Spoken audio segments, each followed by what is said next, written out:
In my opinion, one of the greatest genres of video games is the adventure puzzle genre.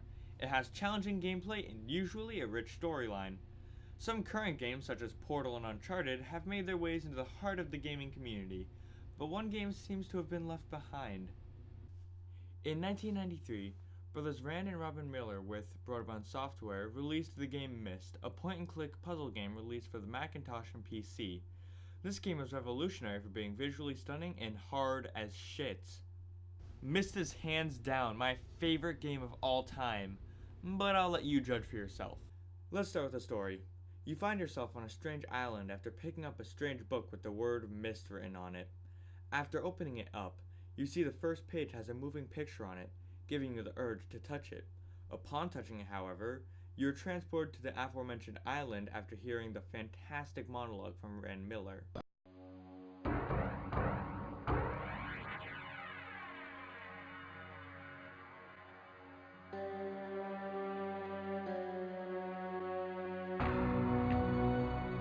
I realized the moment I fell into the fissure that the book would not be destroyed as I had planned.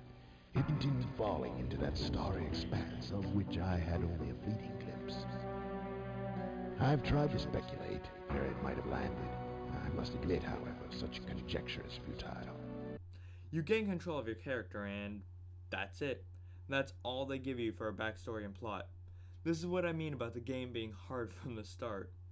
After wandering around the island for a while, you start to figure out what you're supposed to do. You get introduced to the character Atris. At least you kind of do. You see a recording that he left for his wife Catherine, who is a main character in the sequel game Riven, which we'll talk about another time. He tells you that his linking books are in the protected locations, which can be accessed through the library. You see, Atris is the last known member of a race called the Dunny, a learned people who mastered the art of writing books that could transport you to other worlds called Ages.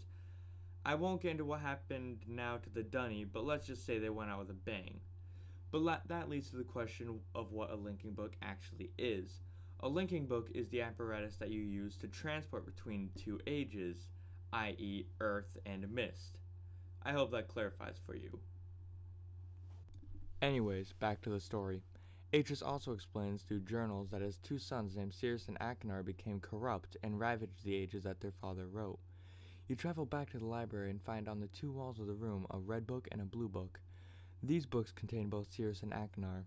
They plead with you to return the blue and red pages ripped from these books that serve as their prison. The rest of the game is you traversing the different ages trying to locate and return the pages to their respective owners. Solving complex and blood-boiling puzzles along the way, Myst has 3 different endings, 1 good and 2 bad. The odds are you'll get the 2 bad endings the first time around.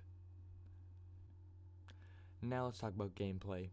The way you navigate the game, as you can see from the inserted footage, is by traveling from screen to screen across different images. This was way ahead of its time for computer games because the PC and Mac were not anywhere near what they are today. This game was released on the 3DO, PlayStation, and Atari Jaguar as well. There are also some excellent iOS ports of the game which I highly recommend. The way you have to solve puzzles in this game will make you have to resort to the good old pen and paper. I still have all my old quote-unquote Myst journals from when I first played through the series. One last thing worth mentioning about this game and all the other games in the series for that is the soundtrack. I am simply in love with the soundtrack from this game. It is atmospheric, moody, and makes anything you do sound adventurous. I guess you're wondering why Myst is my favorite game. There are a few factors that elevate it above the other games in my collection. While the gameplay and puzzles are a bit complicated and outdated, they give you a sense of accomplishment that you don't get from other games these days. The other reason, which is the main reason these games stuck with me all these years, is the story. I didn't mention this, but the Millers wrote 3 books about the backstory and future of Atris and the Dunny people. I highly recommend this game, and as can be assumed, I give it a perfect 10 out of 10.